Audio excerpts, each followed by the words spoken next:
Estamos aquí a fin de, utilizando la nueva metodología por las razones obviamente conocidas, de editar clases para que ustedes no pierdan la posibilidad de avanzar en la carrera. En este caso, para aquellos que no me conocen, yo soy el doctor José Luis Rey. Soy adjunto de la Cátedra de Derecho Penal, parte general y parte especial de la facultad. Y en este caso particular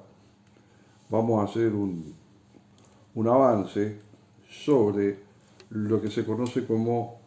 teoría del delito, viendo de alguna manera, ¿no es cierto?, cuáles son los ejes programáticos dentro de la estructura del delito que nos dan la posibilidad de poder analizar las situaciones de hecho que se nos presentan a diario. En la medida de lo posible, si bien vamos a mantener un lenguaje jurídico, en la medida de lo posible, como les decía, vamos a tratar de abrevar en el conocimiento conceptual de la temática del día de hoy, con un lenguaje un poco más coloquial y valiéndonos a lo mejor de las experiencias y de las circunstancias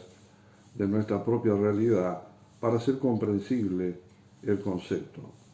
A su vez, para conocimiento de ustedes, cuando quieran ampliar el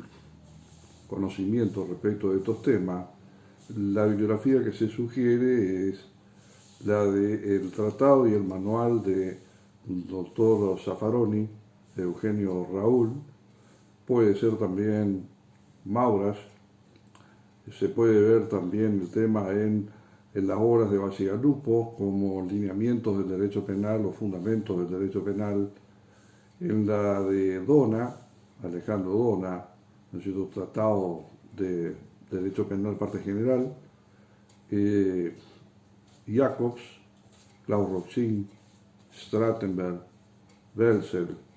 y todos los autores alemanes que han contribuido de alguna manera al desarrollo de la dogmática penal, que es sobre lo que vamos a pivotear para el avance en esta materia. Hay dos cuestiones que son fundamentales dentro del derecho penal: la teoría del delito y la teoría de las penas. Dentro de la teoría del delito, lo que nosotros vemos es que en realidad, ¿no es cierto?, es un conjunto de instrumentos conceptuales que son aptos para determinar si el hecho que se enjuicia es el presupuesto de la consecuencia jurídico-penal prevista en la ley. Si uno mira un poco el concepto a la luz de la opinión del doctor Bacigalupo, veremos que la teoría jurídica del delito es, en consecuencia, una propuesta apoyada en un método científicamente aceptado de cómo fundamentar las resoluciones de los tribunales en materia de aplicación de la ley penal. La teoría del delito utiliza un método basado en distintos niveles de análisis, cada uno de los cuales presupone el anterior, y en conjunto descartan o afirman positivamente si se reúnen los requisitos necesarios para la aplicación de una pena. Si ustedes lo leen al doctor Zaffaroni, verán de que él habla de un análisis estratificado, no de el delito en sí, sino un análisis estratificado implicaría un análisis metodológico por fases, donde al tomar como presupuesto necesario el que el delito está constituido por una acción, por una tipicidad, por una antijuridicidad y por una culpabilidad, el análisis de esos estratos es el que nos da la respuesta acabada de cómo resolver la situación de conflictividad que se ha planteado en la realidad. Esto tiene un valor importante porque le da la herramienta necesaria al juez y a los abogados para poder comprender la sistemática del derecho penal. Si ustedes pueden utilizar también como vía, ¿no es cierto?, de interpretación de esta circunstancia, el imaginarse la existencia de un pasillo que cada tanto tiene una puerta. Entonces, cuando ustedes comienzan a preguntarse sobre la acción, se van a hacer todas las preguntas necesarias para obtener las respuestas que también se esperan, ¿no es cierto?, respecto de este estadio. Una vez que han agotado las preguntas y han superado el problema de si existe o no existe acción, entonces van a avanzar por este pasillo y van a cerrar la puerta para entrar en el estadio siguiente, que es, y se vincula, ¿no es cierto?, lógicamente, a la tipicidad. Y así sucesivamente hasta llegar al ámbito de la reprochabilidad, que sería y estaría ubicado en el cuarto estadio de la culpabilidad. La importancia de esto es que cada vez que uno supera uno de estos estadios y cierra la puerta o pasa el filtro de este estrato al que hace referencia Zaffaroni, ya no se puede volver hacia atrás para volver a preguntarse de nuevo lo que ya fue objeto de una respuesta. Para que ustedes puedan entender esto mejor, hay una pregunta, se puede decir, que normalmente yo suelo realizar a los alumnos para ver un poco cuál es el grado de comprensión del sistema. Cuando estamos desarrollando en el ámbito de la antijuridicidad lo que ustedes conocen como causas de justificación, una de las preguntas que yo formulo es si en la legítima defensa existe dolo. La respuesta inmediata que se suele dar, normalmente sin pensar en esta unidad metodológica, es de que hay dolo. Y yo creo de que no hay ninguna discusión de que el dolo existe en la legítima defensa. Hay intención, hay voluntad, hay una conducta, ¿no es cierto?, del sujeto tendiente a lograr un resultado. Pero la respuesta en términos de la teoría del delito es que en el ámbito de la antijuridicidad yo no puedo volver a plantearme nuevamente la existencia o inexistencia del dolo, porque el dolo ya fue objeto de análisis adecuado en el estadio correspondiente a la tipicidad, que es el paso previo al de la antijuridicidad. Entonces, si allá ya tuve la respuesta, acá no tengo que volver a replantearme nuevamente la cuestión.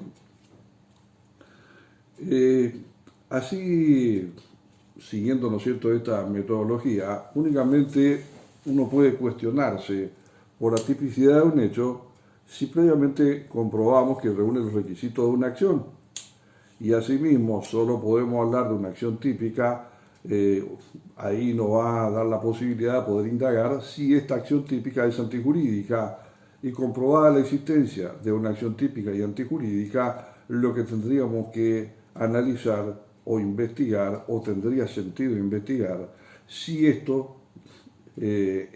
determina la culpabilidad del autor de esta conducta.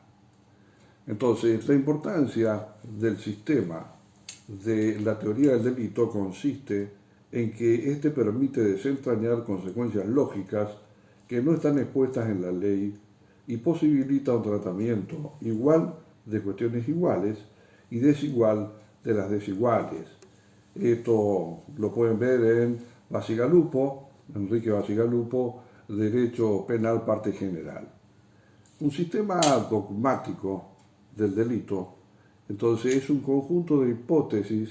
sobre lo posible de la voluntad del legislador expresada en la ley, y fundamentalmente un sistema racional de problemas y soluciones destinados a los casos concretos en los que la ley deba aplicarse. Su importancia no está dada porque la teoría del delito surja del texto de la ley,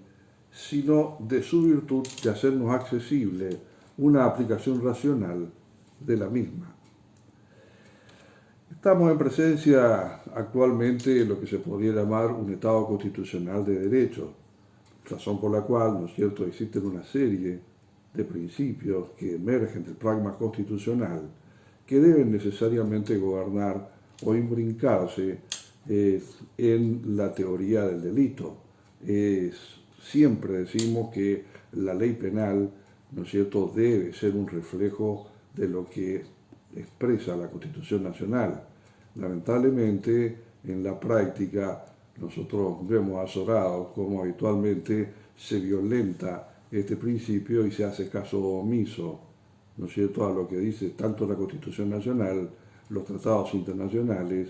el control convencional obligatorio para el magistrado, los fallos de la Corte Suprema de Justicia de la Nación, los fallos de la Cámara Nacional de Casación Penal, eventualmente los fallos de la Corte Interamericana de Derechos Humanos, que por tratado, ¿no es cierto?, tienen una aplicación o deben ser aplicados dentro de nuestro sistema de derecho interno, y eventualmente también los fallos de la Corte de Derechos Humanos Europea, ¿no es cierto?, porque hay una relación de interdependencia entre un organismo y el otro. Dentro de los principios a los cuales hacemos referencia, tenemos el que dice que nullum crimen, nulla poena sine actione o sine conducta. Entonces, el primero de estos principios sobre el cual debe asentarse objetivamente todo el edificio teórico y legal del concepto del delito es el llamado de materialidad o de exterioridad, o también principio del hecho. No es concebible un resultado lesivo o dañoso de bienes jurídicos, de intereses y derechos, como consecuencia mecánica de un movimiento puramente físico-natural o biofisiológico de un sujeto.